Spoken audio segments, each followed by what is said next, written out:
Kasi nahalata ko na masyado na tayo, parang short of, ang hinihingi short of parang revolusyon, kasi drastic change. Pero nafe-feel mo, sir, na meron among the mga retired officers na talagang gigil at gusto na magkakudeta, parang gano'n? Well, yes. Meron, may gano'n. Yes. Kung nakikita ko, hindi nga tayo united Ang issue is anti-corruption. Tapos meron nang nagsasabi, mag-resign si PBBM. Meron ibalik si ganito, ganyan. Kinumpirma ni retired Philippine Marine Corps officer, recipient ng Philippines' highest military award for courage at people power veteran na si Ariel Querubin na may plano nga ang ilang retired generals at military officers na maglunsad ng kudeta para pabagsakin si PBBM. Meron ibalik si ganito, ganyan. Ako sabi ko can you please get your acts together ba? Tapos sa kanyang latest interview, kahit hindi diretsyong binanggit ni Querubin kung sino ang magiging beneficiary ng kudetang ito, malinaw niyang sinabi ang planong pagpapatalsik kay Marcos at pagpapabalik sa mga Duterte. Nauna na itong ibinunyag ni Querubin sa kanyang interview kay journalist-vlogger Julius Babaw kung saan inimbita umano siya sa isang meeting ng mga retired generals. In fact, I want to be transparent. I was invited to attend yung meeting nung Ternilis MUP. Yung MUP kasi it stands for Military and Uniform Personnel, diba? Puro mga retired generals to. Nung patapos na yung usapan nila, well, I just wanted to say my piece kasi tahimik lang. I was just listening. Sabi ko, Chairman, before you give your closing remarks, pwede ba? So I said, it seems na, sir, desperado tayo lahat. Naririnig ko lang na kasi parang ang patutunguhan nito, ang gusto niyo, drastic yung pagbabago. Dito niya raw naramdaman ang drastic call ng grupo para sa pagbabago na ang ibig sabihin pagpapatalsik kay PBBM. Pero sa akin, sabi ko, I just want to share yung position ko. Kasi 2 beses po ako nakulong Diba, namatay tayo. No? Next year, 70 years old na ako. Wala bang mas bata-bata dito? Di ba? Inimbita ka, parang gusto nila na kasi, sabi nga nila, Ariel, people are looking ba for a leader, for Ayon kay Querubin, kung susuportahan ito ng mga aktibong miyembro ng AFP, ito ay magiging senyales ng posibleng matinding hakbang mula sa panawagan ng mga retired generals. Ang confirmed chismis na ito ay una nang ibinulgar ni former DDS turned PBBM vlogger Pebbles Talaquera sa kanyang mga latest online uploads. Ayon kay Pebbles, balak daw siyang ipapatay ni Sara at Baste Duterte dahil sa mga nalalaman at ibinunyag niya. Sara Duterte and Plong, huwag niyo man akong papatay. Bakit niyo akong papatay? Kayo talaga, yan ang ugali niyo, magpatumba. At gusto niyo akong ipatumba kasi nasisira yung plano ng Sara Army dahil nililik ko sa Facebook. Ibinulgar din ni Pebbles na siya ring naglantad kay Harry Roque bilang isa sa mga main architects ng Polvoron deepfake laban kay PBBM sa TRICOM hearing sa Kongreso noong nakaraang taon na may ilang retired generals umanong binayaran ng hanggang 800,000 piso para patalsikin si PBBM. Noong September 21 na rally, hindi kayo nagtagumpay kasi alam ko na manggugulo kayo. Yan yung message, basahin yun. Sabi ko, ipakalat nyo to. Kaya naglabasan yung mga special task force, yung mga naka-block na sundalo para halugugin yung paligid ng Mindiola. Takbuhan yung mga van, pati sa EDSA na wala ang Sara Army. Ayaw nyo na may mag-leak na eksena sa social media hanggang sa rally nyo sa October 31. October 11, nag-meeting sila sa Waterfront Davao. Waterfront Davao, binigyan sila ng 300k lahat ng retired militaries. Then, lumuwas sila ng Manila ng October 12 na madaling araw. Yung mga nasa likod ni Kiko Barzaga na mga bodyguards niya na nakasombrero at nakamas at nakaitim na damit, mga Muslim yan. Yan yung sinasabi kong galing ng Davao na naka-stay sa Nice Hotel. Isa raw sa mga funders ay si dating Ilocos Governor Chavit Singson na kasalukuyan namang iniimbestigahan dahil sa mga aligasyon ng korupsyon. Saan nagpunta yung mga retired generals and militaries? Nagpunta sila sa Corinthian Gardens.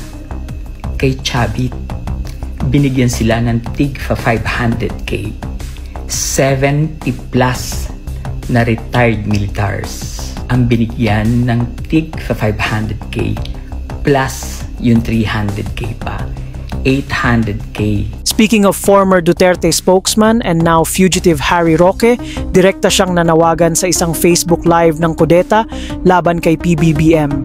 Sinususugan ko rin po yan, ganyang panawagan, at ito po ay galing kay Congressman Miao Miao. Ipakita natin ang galit natin sa korupsyon, dalhin natin mismo dun sa tahanan ng mga korap, lalong-lalo na si Romualdez, si Zaldico, at iba pang mga kasamahan ng mga senatong at congressman.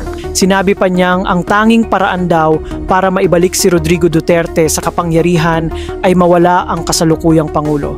Did he mean death or ouster? Could be both. Tanging paraan para mapauwi si Tatay Digong ay mawala bilang presidente ang Marcos Jr. kung siya ay masisisante ng taong bayan sa pamamagitan ng isang people power o siya ay kunin na ng Diyos. Balik ulit tayo kay Kerubin na nagbigay ng karagdagang detalye tungkol sa tangkang kudeta sa kanyang panayam kay Corina Sanchez.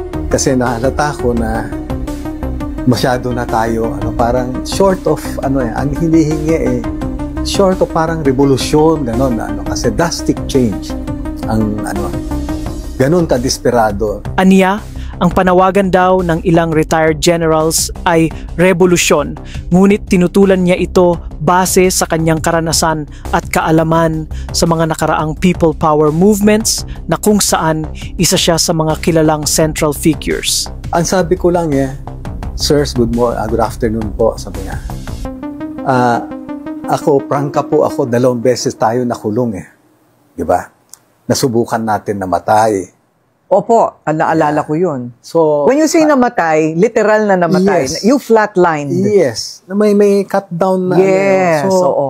Hindi naman sa umaatras na tayo. Kasi sabi ko, my love for my country and people never diminish at all. No? Naandun pa rin yan. Pero, ang sa akin lang, tempered ka na, nagmelo na. Kumbaga sa Ano po yung hinihingi nila sa inyo, maging spokesperson? No, parang titindig lang. Nakikita nila parang may mukha ba na, may voice, kumbaga sa Parang banta. Pinaliwanag din ni Kerubin kung bakit siya nagmellow sa paglipas ng panahon, lalo na't nakikita niya ngayon na lubos na nahahati ang bansa sa politika at hindi raw solusyon ang pagpapabalik sa mga Duterte sa kapangyarihan. Anti-corruption ang issue, di ba? Yun ang issue noong September 21. Pero paglabas mo na ganyan, may sumisigaw, ibalik sila Duterte, ibalik si Duterte. May nasumisigaw na, resign, Marcos resign. So, hindi tayo nagkakaisa? Kung ako kunwari nasa active na military, at ganito yung nakikita ko na well, kahit sabihin mo na there's that possible tipping point, hindi pa rin ako hindi, kasi yung mga nakakausap natin sabi nga nila hindi sila handa na i-risk ba yung benepisyo nila na nakukuha ngayon. Kaya nga sabi ko nga kay sa Chief of Staff be more discerning. Be more discerning kasi I know na ito mga senior officers din natin na retired.